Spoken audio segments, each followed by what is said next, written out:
I want to talk about what George Kontos just told us because, he just said the number one reason a free agent would want to sign with the San Francisco Giants is their history and their tradition. Outside of the baseball players who are so romantically tied to the sport, I don't know how much that means. And wasn't Aaron Judge's, wasn't the tie going to go to the runner based on his love of Giants history and tradition? Who loved it more than Aaron Judge from everything that we heard? And that's the guy who spit on it first this year. So obviously the Giants history and tradition didn't mean much to someone who told anyone who could listen he grew up a Giants fan. And if George is really right saying that's what the Giants can offer, their history and their tradition. 888-957-9570. Is that enough? Is that honestly their selling point? Because if it is, they're done, Ray. Well, it's not their selling point. Farhan Zaidi is not that naive. He's got no history or tradition? Padres. But they do have players on the roster now that other players said, man, if I'm with those guys, I'll go be part of that. Yeah, that's what the Padres are selling. They are selling that and the fact that they will overpay for anything. And by overpay, I mean pay more than the normal market will bear. They ended up paying about $100 million more for Xander Bogaerts than the Red Sox wanted to. And I don't know that anybody else, and I haven't seen any indication that anybody else was even remotely in that neighborhood. So the Padres have basically said, money's no object. They and the Phillies have just gone out and out, said, we're just going to shovel money at the problem till it weighs too much for those guys to walk away from. I mean, the Mets, for example, their starting rotation for this coming year, average age is 36 and a half years, and they're averaging $28 million per guy. Look, the front of the Mets rotation is tied for the two highest average value contracts in the game of baseball right now. Both Scherzer and Verlander are making $43.3 this year. It's insane. That's $86 million wrapped up in our ace and then the second guy. So don't tell me that the Giants don't need to come back to Carlos Rodon, who, by the way, is so looking at other opportunities that the Giants' history and tradition, which he just got bathed in, clearly doesn't mean as much to him as a seventh year or another comma somewhere in his contract. But the other thing that's interesting is Carlos Carrasco's 36. He's going to make $14 million for them next year.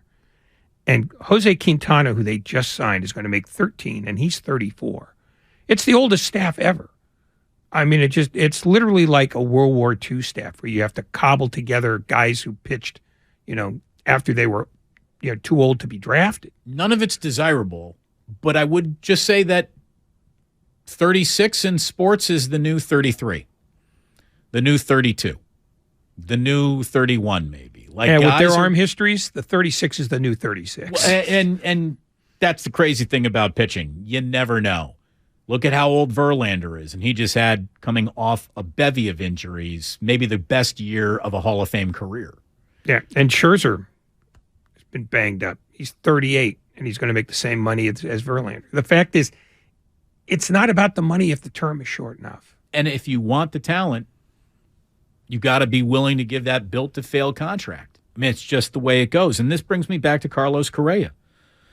Carlos Correa at $400 million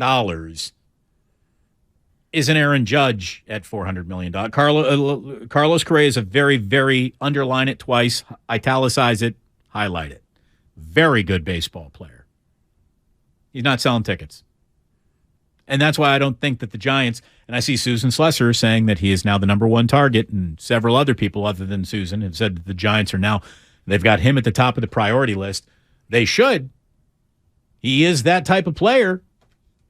But I don't know if he is we weren't even going to go to spring training this year, but now we're going. It's just not who he is. And I don't know if the Giants are going to spend a his name goes above the marquee price on a player whose name does not go above the marquee. But not signing anybody is worse than overpaying for a guy that might not go over the marquee. That's how the you and I problem they've feel. got. That's how you and I feel. No, do they feel that way? do the Giants feel that way? Yes. I think they're going to want to come away from this with something, and probably more than one thing. If you told me I have to overpay for one thing or the other, I think I'd be more inclined to overpay for Chris Bassett than I would Carlos Correa. But in the reality that the Giants are facing, and this is not a PR reality, but a baseball reality, they need both those guys. Yeah. And if they have to overpay for both of them, then that's what you do. The problem that they've got is if Carlos Correa is all of a sudden at $40 million a year, does that reduce their willingness to spend $25, $28 million on Chris Bassett or $32 million on Carlos Rodon? Because they're not getting anywhere signing an outfielder and a shortstop and still having that pitching staff. They got we know what the Giants' problems are. They got a long list of that needs to get better, but that isn't maybe not what's going to hold them back. I mean, because baseball sometimes happens. And by that, I mean, the team that wasn't supposed to be very good turned out to be pretty damn good. 107 wins, I guess, kind of proves that. The problem that the Giants have isn't even the Dodgers. Because the Dodgers are the Dodgers are the Dodgers are the Dodgers. And we know that we know who they are. We know what they do. We know how successful they've been. We know what their clear franchise mission statement is. We're trying to win the World Series, not just every year, but every night. That's the lineup we're putting out there. Trying to win the World Series every single night. The Giants, I think, counted on that being a reality. I don't think they ever saw this coming from the San Diego Padres, even though it's been building for a couple of years. I think at some point they thought, yeah, I bet you enough is enough at some point, right? The San Diego Padres, folks, they're just not playing around. I mean, that alone should spring the Giants into at least a mini spending spree. Just looking at the San Diego Padres. Xander Bogaerts, 11 years, $280 million. This is the team that just traded for Juan Soto. This is a team that has Manny Machado and Fernando Tatis in 9-figure deals. This is a team that just offered Trey Turner $41 million more than the Phillies gave him. Phillies are very lucky that Trey Turner wanted to go back east. This is a team that apparently just put $400 million on the table for Aaron Judge before he decided to stay in the Bronx. Soto, Machado, Bogaerts, Tatis Jr., that is a major league lineup that sounds like a Dodger lineup, not another lineup that you're going to have to deal with beyond the Dodger lineup in your own division. I mean, the Arizona Diamondbacks. Sexy? No. Household names? No. About to go out and spend big money? No. They're better than the Giants. How much longer are the Colorado Rockies from being? Well, here's the thing: you don't really have to worry about the Rockies. They are dead on arrival. Yeah, they are room temperature. But man, the Giants got some serious problems, and part of their serious problems is trying to get away with free agent spending with 2008 prices. The three largest free agent position player signings in San Francisco Giant team history. George Kontos says a tradition history mean an awful lot. Well, if you want big money and you're a position player, the San Francisco Giants don't do that. Aaron Rowand, his 5-year, $60 million contract, which they gave out in 2008, which was a terrible deal then, and he would not have got that had he not run into a wall in Philadelphia and broken his nose and became a household name in that moment. Aaron Rowand, 5 years, $60 million in 2008, is the highest ever contract the Giants have given out in free agency to a position player. Mitch Haniger's 3 years, $43.5 million deal. That was signed 2 days ago. That's the second largest free agent contract ever handed out to a position player. Barry Bonds' 7-year, $43.5 back in 1992 is number 3. The Giants have never even skated once around the rink with $100 million in a position player in free agency. How is that even possible in 2020 year of our Lord? How's that even possible? That's nuts. That's insane. That's insane. They're lucky to be where they are. They really, truly are. And look, George Kontos, man, he's telling some truth. If he is telling the truth, I think the Giants are in a lot of trouble because players aren't signing with tradition and history. Is it a great ballpark? Yeah. Great clubhouse? Yeah. Good culture? All those things. Lots of teams have that. Lots of teams have that. By the way, welcome to your 5 o'clock hour. You're listening to 95.7 The Game, KGMZ FM and HD1 San Francisco. Always live on Twitch, YouTube, and the free Odyssey app. Damn well better be free. What those teams also have are better players and teammates that free agents are going to want to go play with. No, the Giants' selling point is not what they did in 2014. That's ancient history. What they would sell to Carlos Correa is you will be the core of a very good baseball team that we're going to back and fill with other really good players. And then when his agent said, yeah, well, who are those players going to be? Then they have to have answers. That's one of the biggest problems. And I think that's one of the reasons why Aaron Judge found it easy to say no. It wasn't that he just loved the Yankees and that the pinstripes are magical. It's that that's a team that makes deep runs. That's a team that makes playoffs all the time. They're not 30 games behind the Dodgers or 19 games behind the Padres. That's a team that's going to be a factor every year. The Giants would have to sell whoever their big signing is on. You're going to be the heart of this team, and we're going to pay you like that. And then after that, we're going to go out and get other guys. And then they have to go out and get those guys. Now, otherwise, you've got a disillusioned star. We're going to more than mix sports metaphors right here. We're going to completely mix sports. And I'll be the first to tell you that free agency in basketball and free agent in baseball are two kind of totally different things. Bob Myers probably went out and signed the single biggest free agent in the history of sports the day that he was able to close the deal with Kevin Durant, right?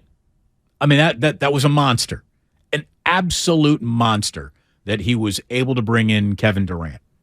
There really isn't another free agent who has paid as instant a dividend as Kevin Durant paid with the Golden State Warriors. Yesterday on Steiny and Guru, Bob Myers talked about recruiting Kevin Durant and what really went into the pitch and what Kevin really cared about when it was all said and done. Bob Myers with a very interesting soundbite. Players don't go somewhere for a GM. I'm humble and wise enough to know that no player's coming anywhere for me or any GM, in my opinion. Now, they might look at your track record and say, this guy looks like he knows what he's doing or he's had success or not. They might do that, and I probably do to some degree, at least in the NBA. I think the biggest thing is who am I playing with? If you're talking about Kevin, I get to play with Steph, Draymond, Clay, Andre. When we went to the Hamptons to meet with Kevin, the most important part wasn't we had a presentation, and I'm telling you guys the truth. Literally, the presentation, we stopped it 10 minutes in. Because if you know Kevin at all, Kevin was kind of looking around going, I don't need to see this stuff. I mean, literally, I think it wasn't even, I think one of us recognized or he kind of said, bro, turn that off. Which is fine, right? Because you have to show up with something. You can't be like, what's the presentation? We don't have one. The most important thing was he walked away alone with Steph, Andre, Clay, and Draymond. And whatever they talked about, and I have no idea what they talked about, was that's why he came. That's it. PowerPoint presentation, really well done, properly lit, audio levels perfect the whole way through presentation. I'm sure they pulled it out. The player basically says, stop. I don't care. Who am I playing with? Now in basketball, obviously, there's so fewer guys in the room. Who you're playing with probably means even more. But boy, means everything. Yeah, absolutely. I mean, because the money is you take that for granted. You know you're getting the money. And, his whole point about GMs not being the lure, I agree with him there. You're looking for competency. You are looking for track record. I could see how the wrong GM and the wrong front office would be a turnoff. But the right GM, again, if he's the right GM, he signed the right players that I want to then go play with through, what he's done, how he's drafted, and so on and so forth. That, to me, says an awful lot about why the Giants and their money and their ballpark and this city are maybe coming up short over and over and over again. Who wants to come and have Brandon Belt hitting behind them? I wouldn't. Well, but it's not just like you don't have, you have Brandon Belt. It's that you don't have Freddie Freeman. It's that you don't have Paul Goldschmidt. I want to be with elite players. That was a selling point for, Bogarts is a bad example because they paid him $100 million more than anybody else would. But that's the reason why Juan Soto was all hot to go to San Diego. It's the reason why Machado signed. It's the reason why Tatis signed. It's why Trey Turner went to Philadelphia, because he was going onto a team that A, had players around him, and B, spends like the Padres do. The Phillies next year are going to have 6 guys who make more than $20 million. No other team in sports has that. That's a sign that when your agent sits down to talk to you, he'll show you that. And that might not be the reason you go either, but it's not going to be a reason you would avoid him. Right. Boy, I hate the way they're spending so much money on so much real major league talent. Keep me out of there. But the implication is, and they're going to spend more of that on you. It's just that there's nothing. I won't believe that Peter Seidler or John Middleton are such charming people as owners that players can't wait to play for them. But they do like to see those W-2s with a bunch of commas all over the place. Are you winning? Will you pay me? Those are the big 2 things that I think free agents are looking for. And to a third extent, how long will you pay me? And to a fourth extent, will my family be happy? Because that's what Trey Turner left for. He left money on the table because his wife lives in New Jersey and because he's pals with Bryce Harper. That stuff matters too when you're talking about that level of money, where, he's got an agent who will figure out, what? $340 million in San Diego will spend about the same as $300 in Philadelphia. And your wife will be happier. Never underestimate that as a selling point. Do you think the Giants are about to go the extra mile for Carlos Rodon? Or not Carlos Rodon, but Carlos Correa. If it's $400 million, I think they'll balk. But they'd better be ready then to overpay for both Rodon and Chris Bassett. It feels like because Correa, on the assumption that Dansby Swanson is staying in Atlanta, that's the last big name to get. And if you're worried about, big name, ticket moving power, you don't have that anymore. You'd be spending it to spend it so that people won't hate you. But if you spend it on Rodon and Bassett, you can at least come back to them and say, we did spend it, and we built up something that has been traditionally a strength for us, and we think we can be significantly better with those 2 guys at the top of our rotation. Susan Slesser reported that the Giants are in the driver's seat to land Correa, given their financial flexibility and need for a big name. Is he a big enough name to spend $400 million on? I don't even think they should be looking. They should only be looking at ball players, and he is a ball player. But if this is the way ownership looks at roster construction, that we're not going to spend, again, a franchise that has never given a position player more than $60 million is about to break off $400 million for a guy who, what did he do last year in Minnesota? Anybody? Oh, that's right. Stats? He had a very good year for them. Right. But it's Minnesota. Right. It's Minnesota. He didn't make you look once. He doesn't have enough star power to make you look once. The guy rolls out of bed and he's a 300 hitter, which in this league right now makes him a 380 hitter, right? I mean, he can really, really play. He was a rookie of the year. He's been an all-star. He's a gold glover. He won a platinum glove, whatever the hell that is. That's better than a styrofoam glove. It's a great glove. Not a single person ever leaned into their TV saying, man, I wonder what Carlos Correa is doing with the Twins tonight. Not once. But you could sell him as the start of what was a really lucrative offseason for them. And by lucrative, I mean, we got 3 really good guys, and he's the best of them. And if that doesn't get you to buy tickets, maybe it'll get you to buy a ticket in July when they're 20 games over. Right. I mean, because that's the only other way you're doing. If you're not doing this for pure star power, you're doing it to make your team better. And as amazingly bland and dull as they were last year, they were still 81-81. And that in and of itself is nothing, but it doesn't mean that they were a disaster. They didn't finish last in the National League. They weren't Washington. They have stuff somehow that works at least half the time. And if you bring in 3 more guys who are actually plus players or plus players, all of a sudden you could say, well, we could win 95. We could be a wild card team. Phillies only won 88 last year. So that's how you would have to do it. You don't sell them on the past, you sell them on the future. I wonder if they're really going to extend that level of commitment to Carlos Correa. I mean, I would. They need to. They should. Will they get it done? Because if the Chicago Cubs are interested, maybe Carlos Correa ends up a Chicago Cub. By the way, the Cubs don't exactly have a robust team of ready-to-wins, ready to go. They just lost their catcher. Yeah, Contreras going to the Cardinals. It's a great signing by the Cardinals.